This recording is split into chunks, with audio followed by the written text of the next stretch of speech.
কুমিল্লা মেডিকেলে সাংবাদিকদের ওপর হামলার ঘটনায় মামলা, পরিচালক অধ্যক্ষ হুকুমের আসামি। জড়িতদের গ্রেফতার ও অপসারণ দাবিতে বিক্ষোভ, মানববন্ধন।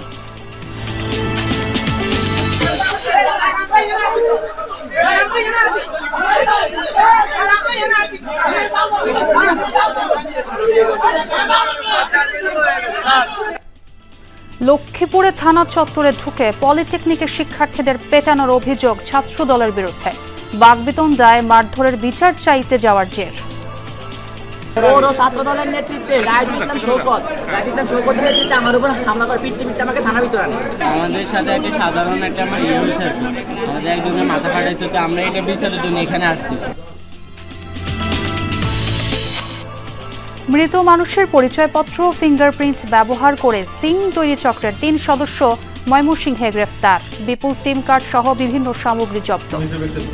মানুষের প্রতারণা করে আসতেছে, এই সুবাদে আমরা 3 জনকে গ্রেফতার করেছি।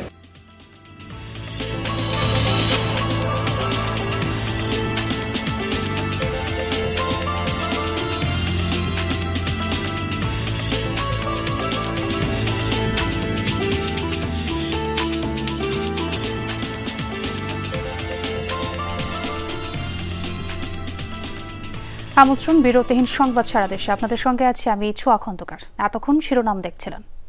কুমিল্লা মেডিকেল কলেজ হাসপাতালে সংবাদ সংগ্রহে গিয়ে দফায় দফায় হামলার শিকার হলেন গণমাধ্যম কর্মীরা।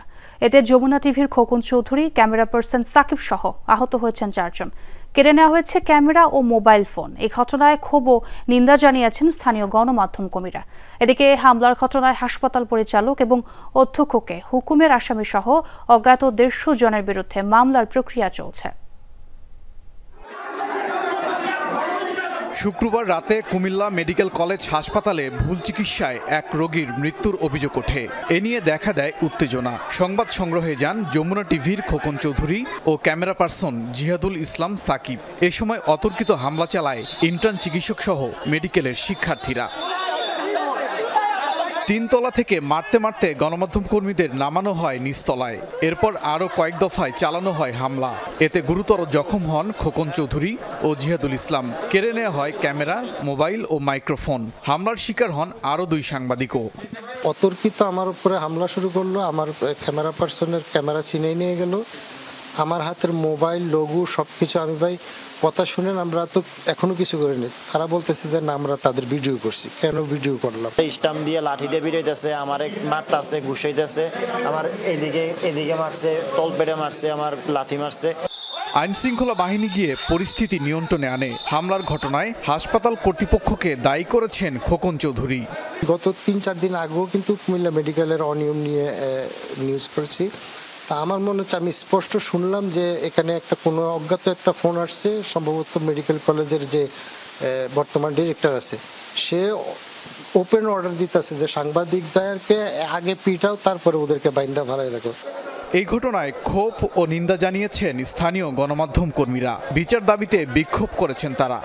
এই মেডিকেল কলেজ হাসপাতালের ডাইরেক্টর এবং তার তত্ত্বাবধানে যারা এই যাচিত হামলা করেছে, যারা তাদেরকে মারধর করেছে, আমরা তীব্র নিন্দা এবং প্রতিবাদ জানাচ্ছি। আমরা চাই যে আমাদের লুণ্ঠিত যে ক্যামেরা অতি সত্বর ফেরত দেওয়া হোক এবং কারা করেছে সিসি ক্যামেরার সেই ফুটেজ কিন্তু এখনো রক্ষিত আছে। পরে আহত গণমাধ্যম কর্মীদের হাসপাতালে ভর্তি করা হয়। ওবায়দুর রহমান, যমুনা নিউজ। এদিকে কুমিল্লা মেডিকেলে গণমাধ্যম কর্মীদের উপর হামলার প্রতিবাদে মানববন্ধন অনুষ্ঠিত হয়েছে। সকালে কুমিল্লা প্রেস ক্লাবের সামনে মানববন্ধনের আয়োজন করা হয়। এতে স্থানীয় গণমাধ্যম কর্মী, বৈষম্য বিরোধী আন্দোলন ও সুধী সমাজ নেতৃবৃন্দ অংশ নেয়। পেশাগত দায়িত্ব পালন করতে গিয়ে সাংবাদিকদের উপর হামলার ঘটনায় তীব্র নিন্দা জানান তারা। হামলাকারীদের গ্রেফতার ও বিভিন্ন অনিয়মের দায়ে হাসপাতালের পরিচালককে অপসারণের দাবি জানান বক্তারা। আশুলিয়ায় তুচ্ছ ঘটনাকে কেন্দ্র করে ইফতার মাহফিলে বিএনপির দুপক্ষের উত্তেজনা তৈরি হয়েছে।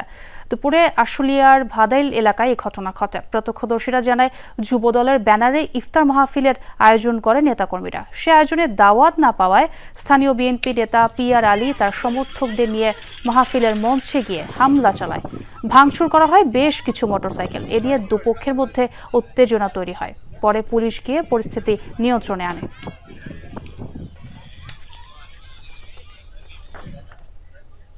আওয়ামী লীগ নিষিদ্ধের দাবিতে কয়েক জেলায় বিক্ষোভ মিছিল হয়েছে। সকালে সাভারে জাতীয় স্মৃতিসৌধের সামনে মানববন্ধন করে জাতীয় নাগরিক পার্টি ঢাকা জেলা উত্তরের নেতাকর্মীরা। এ সময় গণহত্যার দায়ে আওয়ামী লীগের বিচার করা, নিবন্ধন বাতিল ও সাংগঠনিক কার্যক্রম নিষিদ্ধের দাবি জানায় তারা। হুঁশিয়ারি দেন, যারা স্বৈরাচারী আওয়ামী লীগকে দেশের রাজনীতিতে ফিরিয়ে আনার চেষ্টা করবে তাদেরকেও রাজপথে প্রতিহত করা হবে। যশোরেও মানববন্ধন করেছে বৈষম্য বিরোধী ছাত্র আন্দোলন নেতাকর্মীরা।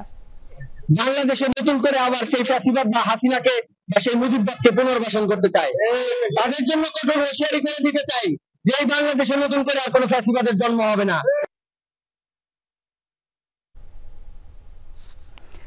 বৈষম্য বিরোধী ছাত্র আন্দোলন নেতাকর্মীরা দুপুরে প্রেস ক্লাবের সামনে তারা অভিযোগ করেন, আওয়ামী লীগকে পুনর্বাসনের ষড়যন্ত্রের আভাস পাওয়া যাচ্ছে। দাবি করেন, বাংলার মাটিতে গণহত্যার বিচার না হওয়া পর্যন্ত কোনোভাবেই আওয়ামী লীগকে রাজনীতি করতে দেবে না ছাত্র জনতা।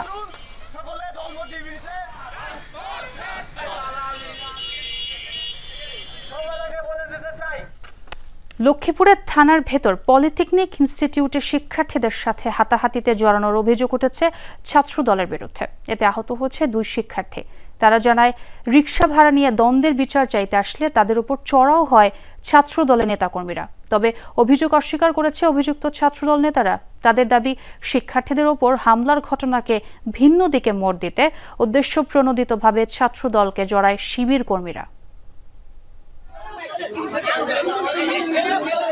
লক্ষ্মীপুর সদর থানার ভেতরে এভাবেই হাতাহাতি ধস্তাধস্তিতে জড়িয়ে পড়ে ছাত্রদল ও পলিটেকনিকের শিক্ষার্থীরা। বলা হচ্ছে, ছাত্রদল নেতার বিচারের জন্য পলিটেকনিকের শিক্ষার্থীরা থানায় পৌঁছালে ঘটে বিশৃঙ্খলার ঘটনা। শিক্ষার্থীদের অভিযোগ, অটোরিকশার ভাড়া নিয়ে বাকবিতণ্ডার জেরে পলিটেকনিকের হাবিবুল্লাহকে মারধর করে 12 নম্বর ওয়ার্ড ছাত্রদলের সভাপতি বিপ্লবের অনুসারীরা। বিচারের জন্য থানায় হাজির হয় মারধরের শিকার শিক্ষার্থীর সহপাঠীরা। এতে ক্ষুব্ধ হয়ে থানার ভেতরেই মারধর করে পৌর ছাত্রদল নেতা জাহিদুল ইসলাম সহ তার সমর্থকরা। পৌর ছাত্রদলের যুগ্ম আহ্বায়ক জাহিদুল ইসলাম সৈকতের নেতৃত্বে এখানে 3 জন আমাদের লক্ষ্মীপুর পলিটেকনিক ইনস্টিটিউটের প্রতিনিধি পরিষদের 2 জন সহ আমাদেরকে মারধর করছে অতর্কিতভাবে।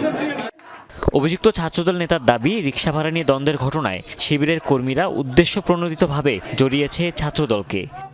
সভাপতিকে নাকি শিবিরের কলেজ সভাপতি বলছে যে তাকে বাড়িতে চলে যেতে। শিবিরের সাথে আমাদের দলীয় পোলামানের সাথে ওখানে একটা ঝামেলা হওয়া শুরু হয়েছে। পরবর্তীতে আমি ফরিদ ভাই এবং থানার আরো কয়েকজন এসআই সহযোগিতায় এটাকে নিয়ন্ত্রণ করি। এই ঘটনায় যুবদল ও জামায়াতের সিনিয়র নেতাদের নিয়ে বৈঠকে বসে পরিস্থিতি নিয়ন্ত্রণে আনে পুলিশ। এই ঘটনাকে কেন্দ্র করে ছাত্রদল নামধারী একজন এসে পলিটেকনিক ছাত্রদের উপর হামলা করে। সেটার বিষয়ে উভয় পক্ষ সিনিয়র নেতৃবৃন্দ সমঝোতার কথা বলছে। আমাদের কাছে অভিযোগ আসলে আমরা আইনগত ব্যবস্থা নেব। ছাত্রদল শিক্ষার্থীদের দ্বন্দ্বের ঘটনায় সেই রিকশা চালককেই আটক করেছে পুলিশ। হুমায়ুন রশিদ, যমুনা নিউজ। মৃত মানুষের জাতীয় পরিচয়পত্র ও ফিঙ্গারপ্রিন্ট ব্যবহার করে সিম তৈরি করা একটি প্রতারক চক্রের 3 সদস্যকে ময়মনসিংহ থেকে গ্রেফতার করেছে পুলিশ। দুপুরে সংবাদ সম্মেলনে পুলিশ জানায়, বৃহস্পতিবার রাতে নগরীর 3 কোনা পুকুরপাড় এলাকার একটি বাসা থেকে প্রিন্স, আজিজুল ও কাব্য নামের 3 প্রতারককে গ্রেফতার করা হয়। এ সময় তাদের কাছ থেকে বিপুল পরিমাণ সিম কার্ড, বায়োমেট্রিক মেশিন ও ফিঙ্গারপ্রিন্টের ছাপসহ 21 ধরনের যন্ত্রপাতি উদ্ধার করা হয়। চক্রটি দেশের বিভিন্ন এলাকার মৃত মানুষের ফিঙ্গারপ্রিন্ট ও জাতীয় পরিচয়পত্র সংগ্রহ করে সিম তৈরি করে। পরে সেসব সিম দিয়ে অনলাইনে পণ্য বিক্রির ও মোবাইল ব্যাংকিংয়ের নামে প্রতারণা করত তারা।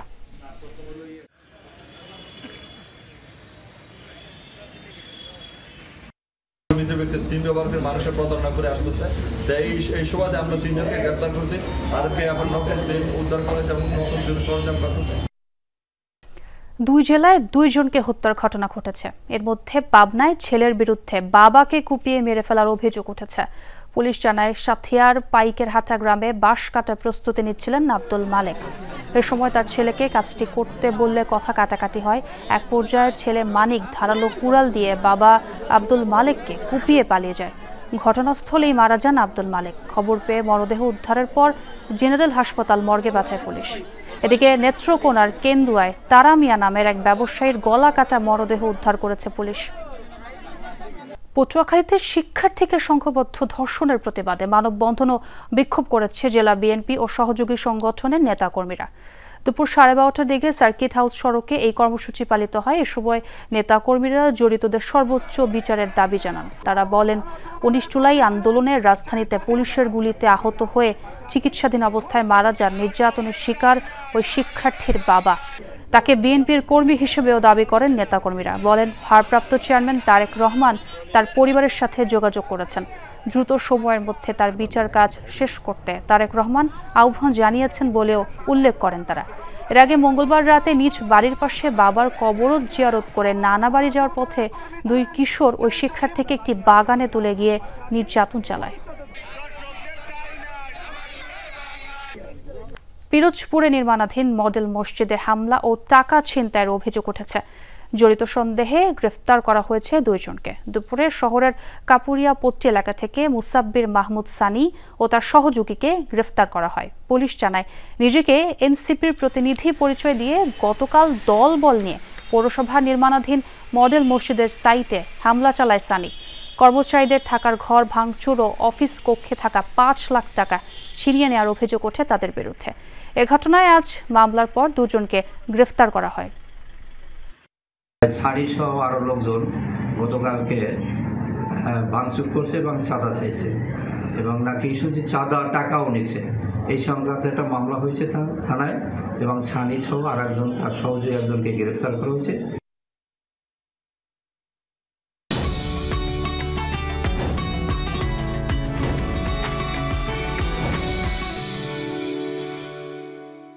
এবার ইফতার বাজারের খবর জানবো। সহকর্মী নারায়ণগঞ্জ থেকে যুক্ত হচ্ছেন আমির হোসেন স্মিথ। শুনতে পাচ্ছেন নিশ্চয়ই।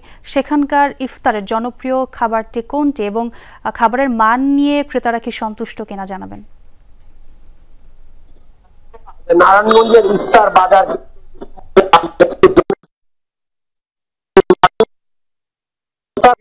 সামগ্রী আছে, সেগুলোর মধ্যে রয়েছে শাহী হালিম, আপনার খাসির রান এবং কাবাব সহ বিভিন্ন আইটেমের খাবার অর্থাৎ মুখরোচক ইফতার সামগ্রী কিন্তু আমরা দোকানে দেখছি তারা বেচাকেনা করছেন এবং প্রচন্ড ভিড় আমরা লক্ষ্য করছি। আমরা কিছুক্ষণ আগে 100 দোকানিদের আমরা জিজ্ঞেস করেছিলাম যে আসলে আপনাদের দোকানের যে পণ্যগুলো সেগুলোর চাহিদা কেমন। তারা বলছেন যে তারা বিকেল 3টার দিকে যে সমস্ত পণ্য সামগ্রী অর্থাৎ খাদ্য সামগ্রী প্রসরা সাজিয়ে বসেছিলেন সেগুলো কিন্তু ইতিমধ্যে আমরা দেখতে পাচ্ছি যে শেষ হয়ে গিয়েছে এবং বেচাকেনা বেশ চলছে। অর্থাৎ শাহী হালিম থেকে শুরু করে কাবাব, মুরগির যে নানান রকমের যে রেসিপি আছে সেগুলো কিন্তু তারা তৈরি করছেন এবং মানুষ কিন্তু সেগুলো নিয়েছেন। তারা বলছেন যে খাবারের মান নিয়ে তাদের বেশ সবকিছু তারা যাচাই বাছাই করে অর্থাৎ পরিচ্ছন্নতা এবং খাবারের মান সম্পন্ন খাবার উৎপাদন করেন বলেই তাদেরকে এই ধরনের চাহিদা রয়েছে। যার একটি প্রমাণ হচ্ছে এই যে আমরা যে রেস্টুরেন্টটিতে আছি অর্থাৎ সুগন্ধা রেস্টুরেন্ট, সেখানে সকল খাবার কিন্তু ইতিমধ্যেই শেষ পর্যায়ে। অর্থাৎ